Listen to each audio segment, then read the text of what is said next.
Hello, everybody. Wow. You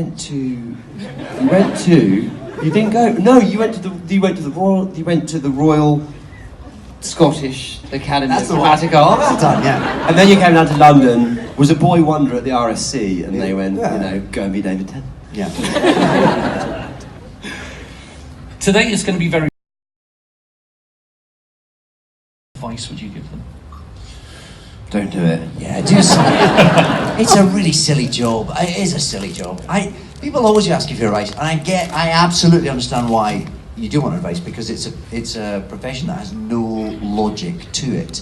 So of course, if you want to be part of that, you're desperate to find the golden map, the golden ticket, the mystery key, because obviously there must be a mystery key. It can't be that random and cruel and capricious, but it is, unfortunately. It is.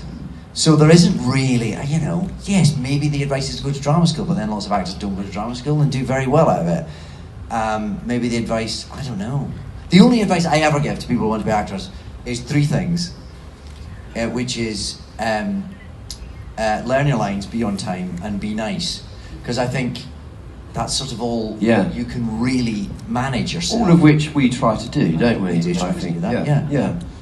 Because so you can have a bit of a career by not doing any of those, but I don't think you'll have a long career, because there's a lot of actors, too many of us, and the industry is always looking for reasons to drop you, so you have to try and not give them to it. Yeah.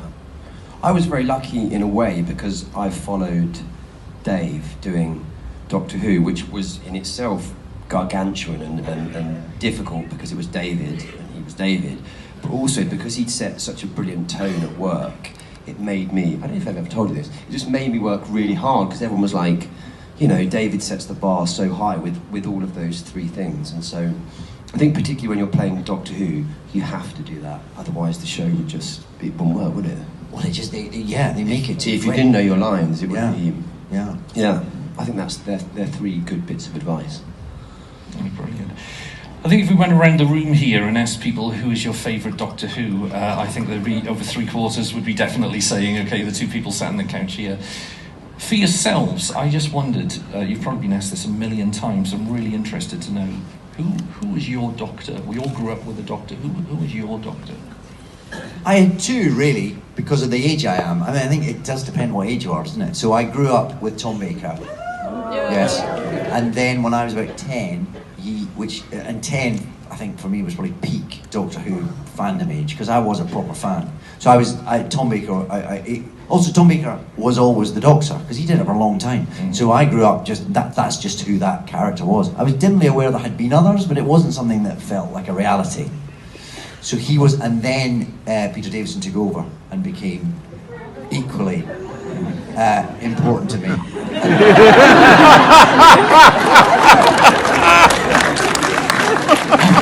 And then other stuff. And then I had Sunday dinner with him like all the time. It was really weird. So those 2 for me. Okay. My first Doctor really was I started with Chris and David, really, so somewhere between those 2, I'd say, and then Patrick. You don't remember it as a kid at all? No, I was in that sort of barren spell where it wasn't on the telly, it was just nowhere to be seen, and but I was aware of like a Dalek, and these things that are sort of ingrained in the fabric of your DNA as a British person. And I was aware that there was this show sometimes where people would run down corridor, and chase things that looked bizarre.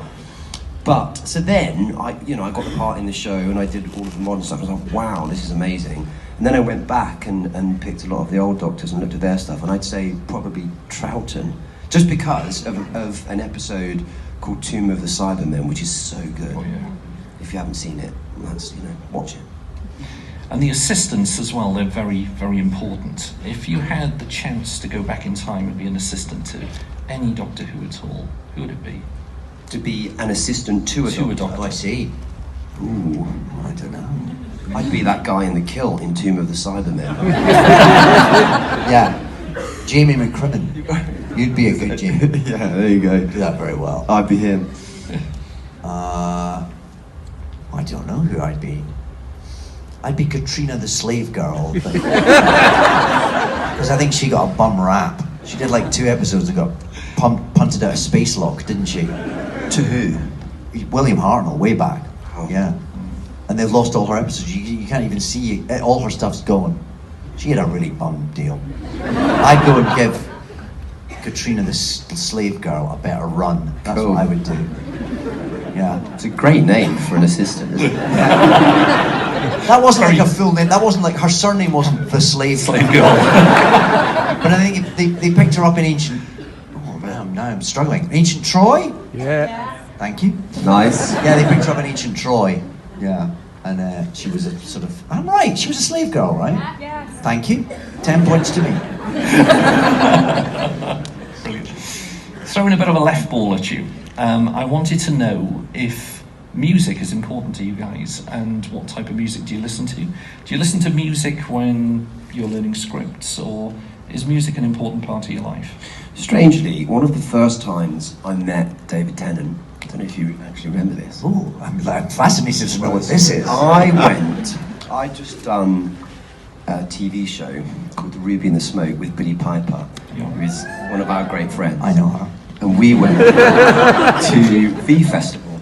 Oh yes. And we watched Queen. We watched. I can't remember who it was. Anyway, and then we walked through the field.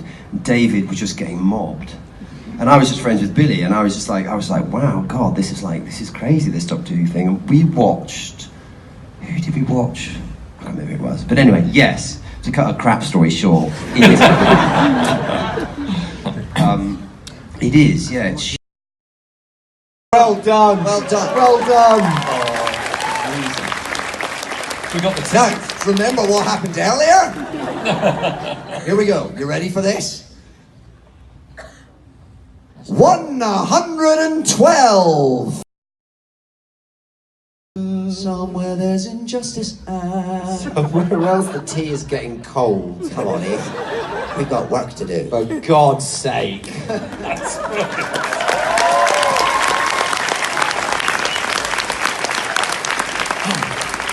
Oh, I think that's better than the original.